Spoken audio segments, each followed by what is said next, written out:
Frêmito, o podcast vascular do perfil O Fogart da Madrugada.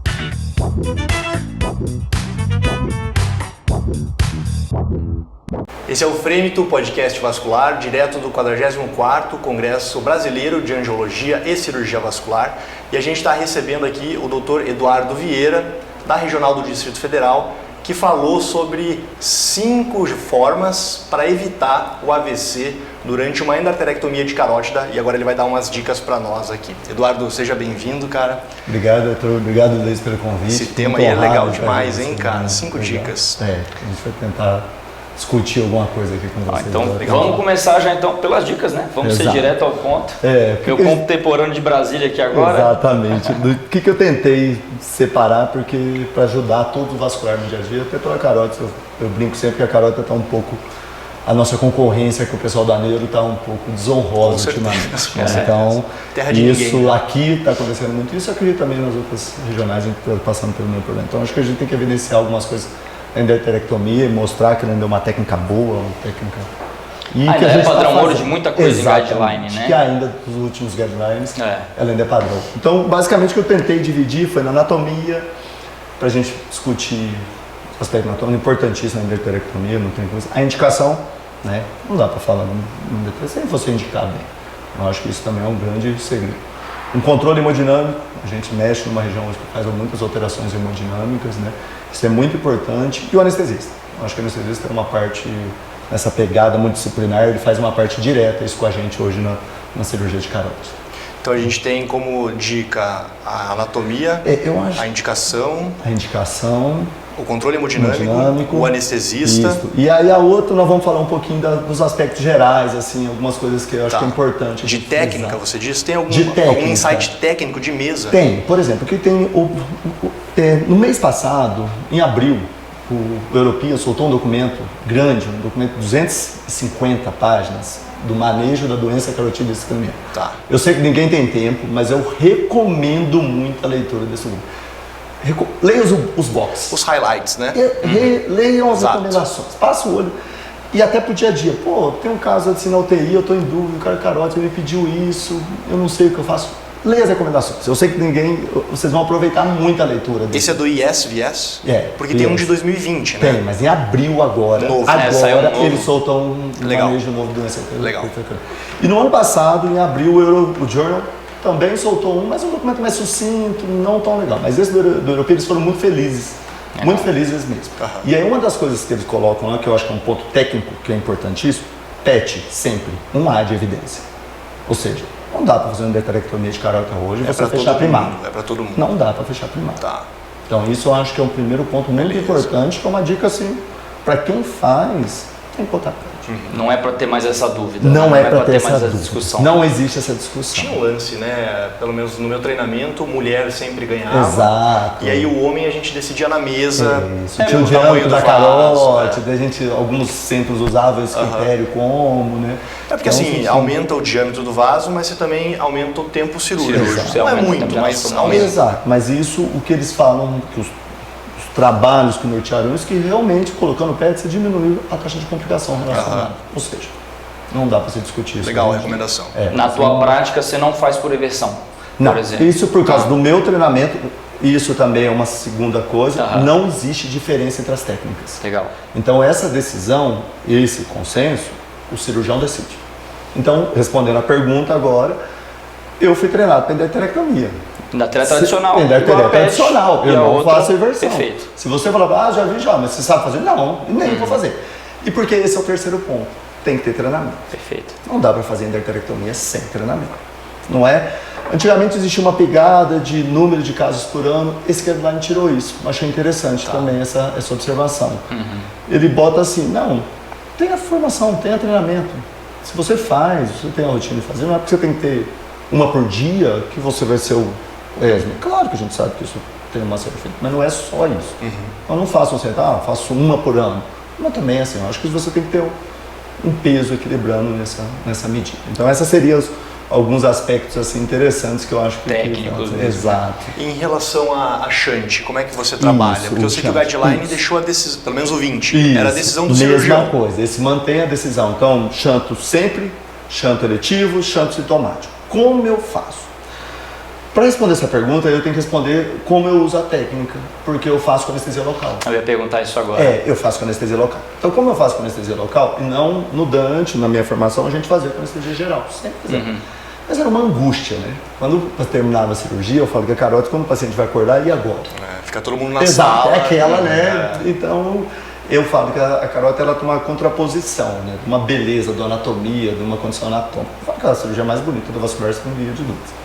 Cirurgia, né? Pela anatomia, por tudo que envolve, pelo resultado final, eu falo que é muito bacana para quem o R1, quando vai ver uma cirurgia, cirurgia bacana. E como eu faço? Então eu faço com anestesia local. Então eu faço um bloqueio cervical, faço anestesia local. Eu preparo o paciente sempre antes. Eu acho que isso é um ponto, você tem que conversar muito com ele. Você fala, minha senhora, dona Maria, é o seguinte, vamos fazer a cirurgia da senhora com local e sedação, então só vai dormir. E durante a cirurgia eu vou acordar a senhora, só vai estar presa, só vai estar cheia de coisa, então só pode sentir um desconforto. Fique tranquila. Então eu faço perguntas pessoais, quantos filhos só tem? Qual a sua idade? Qual o nome do seu marido?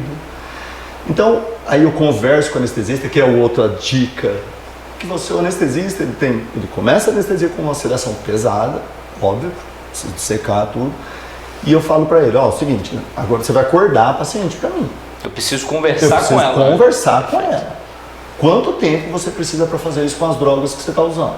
5 minutos, 10 minutos, 15 minutos, ótimo. Então, estou terminando de secar, tudo prontinho, passado as fitas, eu vou acordar o paciente. Beleza. O que a gente faz? Que é um teste de campeamento intraoperatório.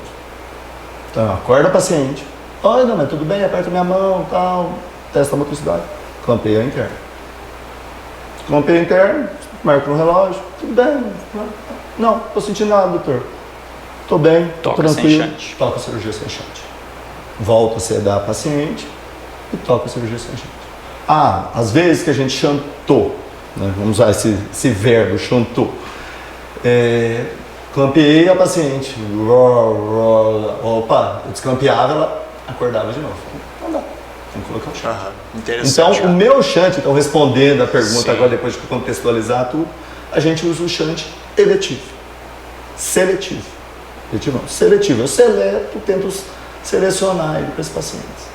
E respondendo, voltando a essa atividade, quando eu acordo, eu termino a cirurgia, eu sei que não tem mais nada.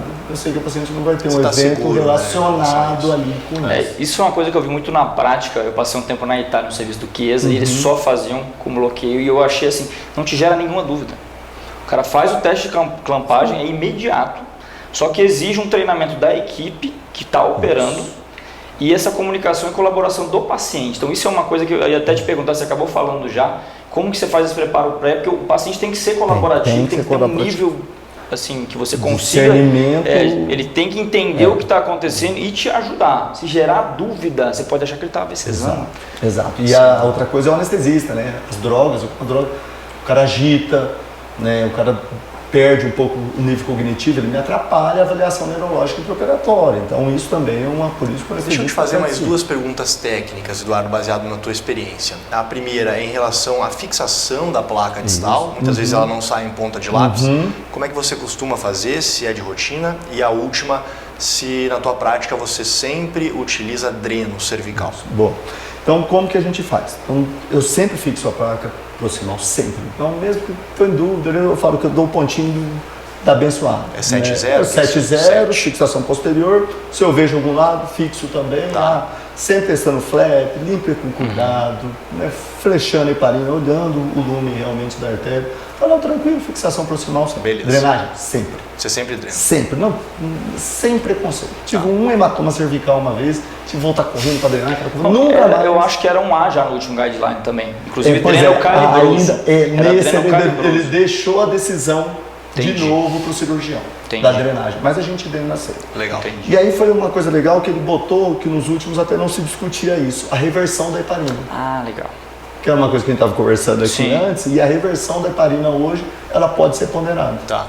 Então, por exemplo, aquela babação, aquela coisa, eu posso reverter? Pode. Então, porque a gente tinha medo antigamente, mas essa... E de prática, você faz quiado para TCA, faz 1 ml, 1,5? A gente faz 1 ml. Tá. Né? Então a gente faz o ML, não faz PCA, porque geralmente é uma cirurgia rápida, né? Então, porque quando eu já dissequei, já está pronto. Sim. Então ali o tempo de clampeamento é você tirar a placa e fixar, ou seja, o máximo é 40 minutos, 50 minutos, você está desclampeando tudo, né? Você está reperfundindo o tecido cerebral. Então, eu não faço. Eu não faço TCA, não faço acima de 5 mil também, sem manter o padrão mesmo. A menos assim, tô pensando em reverter, achei que tá babando, aí para definir se vai...